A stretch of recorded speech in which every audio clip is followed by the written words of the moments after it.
Hello student, इस video में हम 10th का जो साइंस का पेपर है इसमें जो फिजिक्स वाला आपका पार्ट है यानी कि भौतिक विज्ञान का पेपर कोड वही है 824 CN।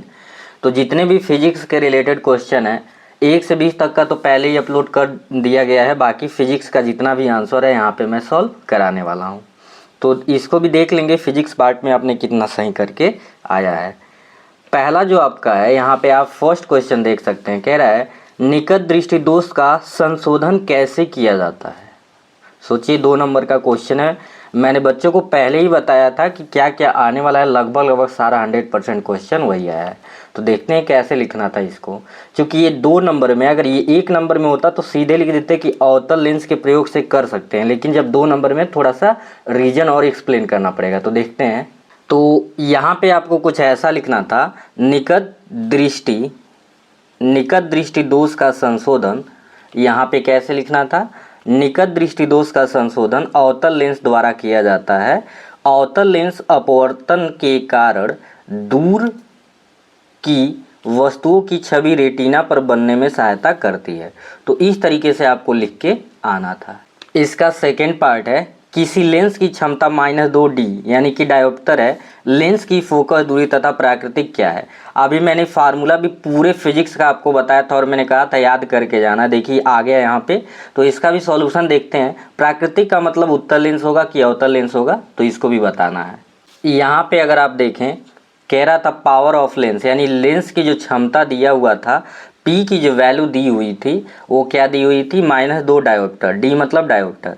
तो हम बेसिक फॉर्मूला जानते हैं, पावर जो होता है P = 1/F, ये मीटर में होता है। सेंटीमीटर में अगर आपको निकालना था तो 100/F का यूज करते, ठीक है। तो यहाँ पे आप देखेंगे तो F यहाँ चला जाएगा, P यहाँ पे आ जाएगा, F = 1/P हो जाएगा, F = 1/P और P यहाँ से क्या रख देंगे, -2। 1 को जब 2 से भाग देंगे, चूँकि माइनस ऊपर भेज देंगे, -0.5 मीटर आ जाएगा। अगर यही 100/-2 यूज करते तो ये -50 और तब कितना आ जाता, सेंटीमीटर में।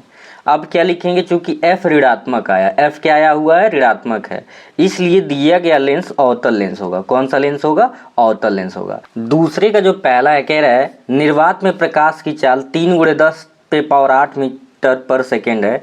हीरे में प्रकाश की चाल ज्ञात कीजिए। हीरे का निरपेक्ष अपवर्तनांक 2.42 दिया हुआ है, ठीक है। निरपेक्ष का मतलब होता है एब्सोल्यूट रिफ्रैक्टिव इंडेक्स, जो वैक्यूम या एयर के रिस्पेक्ट में होता है, ठीक है। तो इसका देखते हैं कि कैसे सॉल्यूशन करना था। क्वेश्चन में जो जो इन्फॉर्मेशन दिया था उसको लिख लिया गया। क्या दिया था, निर्वात में प्रकाश की चाल C बराबर दिया था 3×10⁸ और मीटर/सेकेंड। N जो होता है हीरे का अपवर्तनांक, अगर इसके जगह पे कोई और अपवर्तनांक होता है, अपवर्तनांक को N से रिप्रेजेंट करते हैं। अगर मान लीजिए कांच का अपवर्तनांक या कुछ और दिया होता तो ये लिख लेते। N = 2.42 हीरे का अपवर्तनांक। V होता है हीरे में प्रकाश की चाल, मतलब जो भी माध्यम में आपका पूछता है V उसी को रिप्रेजेंट करता है। C बराबर या V बराबर C/N। C यहाँ पे क्या है, C रिप्रेजेंट करता है निर्वात में प्रकाश की चाल। N होता है जो आपका अपवर्तनांक दिया हो, और V क्या बताता है, जो प्रकाश का चाल बताएगा उस आपके अपवर्तनांक में। हीरा यहाँ पे तो हीरे में, V क्या रिप्रेजेंट करा, हीरे में प्रकाश की चाल। तो V = C/N, V = 3×10⁸ बटे आपका N जो है अपवर्तनांक 2.42। जब इसको सॉल्व करेंगे 1.24 × 10⁸ मीटर/सेकेंड आएगा। तो आप कमेंट सेक्शन में बताएंगे जितने भी न्यूमेरिकल थे आपके उसमें से कितने सही थे और कितने गलत थे। चलिए आगे क्वेश्चन देखते हैं। यहाँ दूसरा जो है, स्वच्छ किरण आरेख बनाकर अवतल लेंस से बने किसी वस्तु के प्रतिबिंब की स्थिति दिखाइए। तो लेंस में 2 ही कंडीशन होता है, दोनों में से आप उम्मीद करते हैं कोई न कोई बना के आए होंगे। यहाँ पे मैं बुक से आपको दिखा दे रहा हूँ, अवतल लेंस द्वारा प्रतिबिंब का बनना। तो इसके सिर्फ 2 कंडीशन होंगे, या तो ये आपको बनाना था, या तो दूसरा जो इमेज मैं यहाँ पे दिखा रहा हूँ, या तो ये बनाना था, ठीक है। तो आई होप आपने कोई न कोई इसमें से एक बना के आए होंगे, ठीक है। तो इसी तरीके से इसका बनाना था पूरे अच्छे तरीके से इमेज। अगला क्वेश्चन है क्वेश्चन नंबर 3। इसका पहला भाग है, 3 वोल्ट विभवांतर के 2 बिंदुओं के बीच 3 कूलाम आवेश को ले जाने में कितना कार्य किया जाता है। इजी सा एकदम क्वेश्चन में आपको क्या क्या दे दिया है, क्वेश्चन में आपको V दे दिया था, V 3 वोल्ट दिया था, चार्ज दिया था, चार्ज को Q से लिखते हैं, ये हो गया 3 और इसका मात्रक होता है कूलाम। कार्य को W से रिप्रेजेंट करते हैं। फार्मूला पहला जानते हैं, V इक्वल्स टू W/, क्या होता है, Q होता है। ठीक है, अब यही फार्मूला नीचे 1 अगर लिख के क्रॉस मल्टीप्लाई कर दोगे तो W इक्वल्स टू VQ। जिन बच्चों को डायरेक्ट पता होगा डायरेक्ट भी ये वाला यूज कर सकते हैं। तो W इक्वल्स टू V3 है, Q V3 है, 3 3 9 जूल। तो इस तरीके से देख सकते हैं कितना इजी क्वेश्चन है ऐसा। आंसर आपका क्या आना था इसका, 9 जूल। तीसरे का जो सेकेंड पार्ट है ये कह रहा है प्रतिरोधों के श्रेणी क्रम के संयोजन के तुल्य प्रतिरोध का सूत्र लिखिए तथा चित्र खींचिए।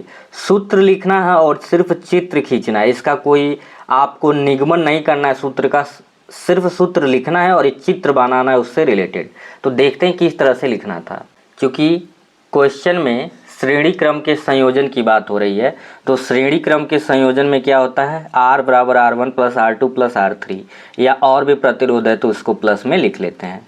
बेसिकली होता क्या है, इस क्रम के कॉम्बिनेशन में एक प्रतिरोध का अंतिम सिरा दूसरे प्रतिरोध के प्रथम सिरे से जुड़ा होता है।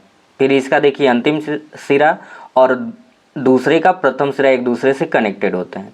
इसमें वोल्टेज तो सब अलग अलग होता है लेकिन इसमें धारा समान होता है। यहाँ सभी प्रतिरोधों में धारा क्या होता है, समान होता है। ठीक है, तो इस तरीके से लिख देना था और एक आपको इमेज बना देना था।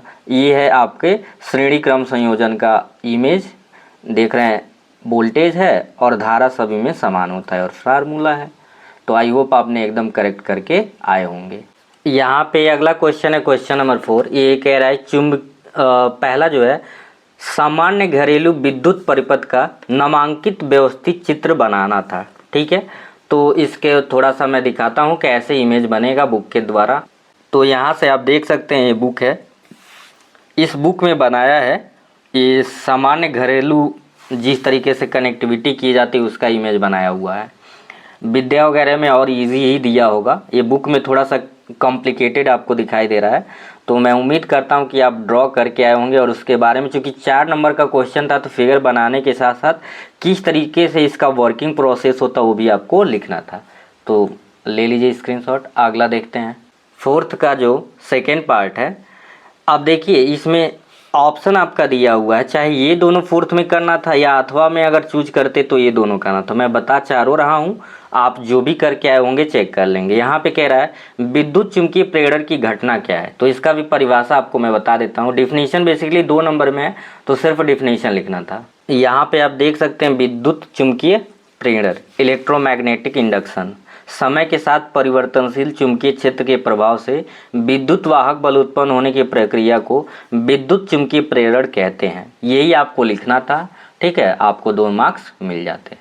चौथे का अथवा है चुंबकीय क्षेत्र रेखाओं से क्या समझ तात्पर्य, इनकी किन्हीं 2 गुणों को व्यक्त कीजिए। चुंबकीय क्षेत्र जो होता है उसको बताना था और लिखना था। तो ये सीधे सीधे बुक से रिलेटेड सिंपल सा क्वेश्चन आप करके आए होंगे। और ऐसे ही धारावाही परिनालिका है जो सेलेनॉइड आपको बताया गया था कि इसको तैयार कर लीजिए और देखिए आ ही गया होगा। तो कमेंट सेक्शन में बताएं फिजिक्स का आपका पेपर किस तरीके से हुआ, आप कितने क्वेश्चन अटेम्प्ट किए थे। तो अगर वीडियो पसंद आए तो लाइक और शेयर करें, और नए हैं तो चैनल को सब्सक्राइब कर लीजिए ताकि जब भी वीडियो अपलोड हो आपको मिलता रहे। Thank you.